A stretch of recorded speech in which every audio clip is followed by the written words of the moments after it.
ज्ञान मार्ग पे जो चलने वाले लोग, अच्छा वंस अगेन ये हमारे शास्त्रों में नहीं लिखा है। हमारे शास्त्रों में जो लिखा है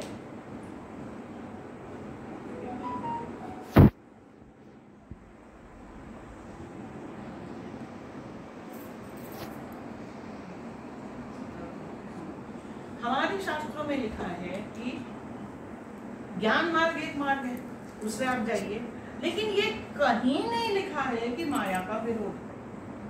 अब माया मतलब उसके छलावे में मत आइए, उसकी गलत बातों में आश्रय मत ढूंढिए, लेकिन उसका जो एक लचीलापन है, जो एक लचक है, अरे हमारे जितने भी अवतार, जितने भी भगवान है, सब श्रृंगारिक हैं। कोई भगवान बिना मुकुट के और श्रृंगार के और माला के और कुंडल के बिना सब सजते। श्री कृष्ण तो नाचते नहीं थकते, क्यों ना नाचे जाए भाई।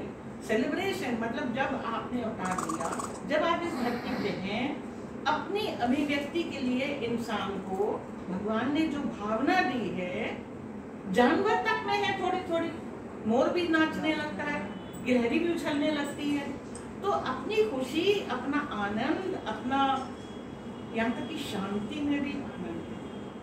आपको पता है चैतन्य महाप्रभु जो थे, वो जब अपने आराध्यों की जब पूजा उजा कर लेते थे, सेवा कर लेते थे, उनको और किसी चीज से कोई मतलब नहीं था।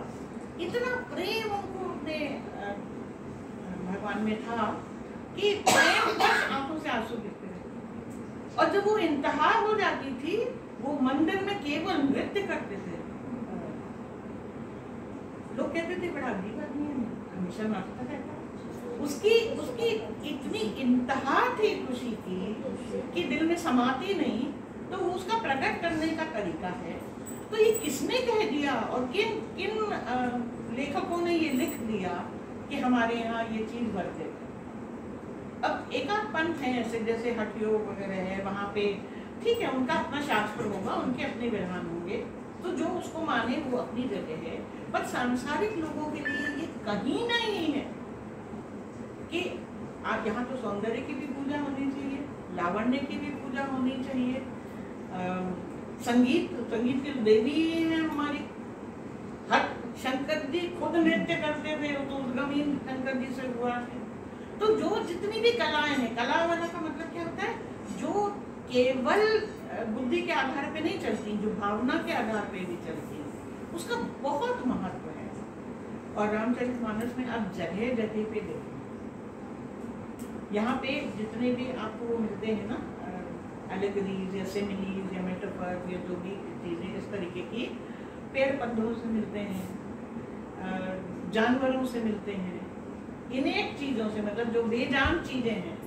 कभी पेड़ का जिक्र आ जाता है, कभी पत्थर का जिक्र आ जाता है, कभी पंछी का जिक्र आ जाता है।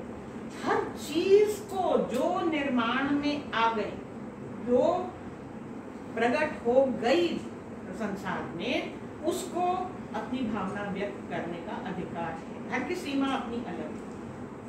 देखिए पेड़ की सीमा अलग है। पेड़ जब खुश होता है, जब खूब बढ़िया हवा चलती है, जब खूब ठंडी ठंडी बौछार आती है, उसका देखिए आप पत्ते कैसे ले, आपको लगता है कि जैसे ये हंस देगा अभी। उसकी सीमा है कि वही झूम सकता है, अपनी जगह से हट के नहीं चलता, तो वो अपनी सीमा में रह के खुशी मना लेता है।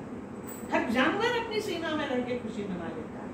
एक कुत्ता, एक बिल्ली बड़ा खुश होती है तो अपनी दो पकड़ा के बहुत खुश।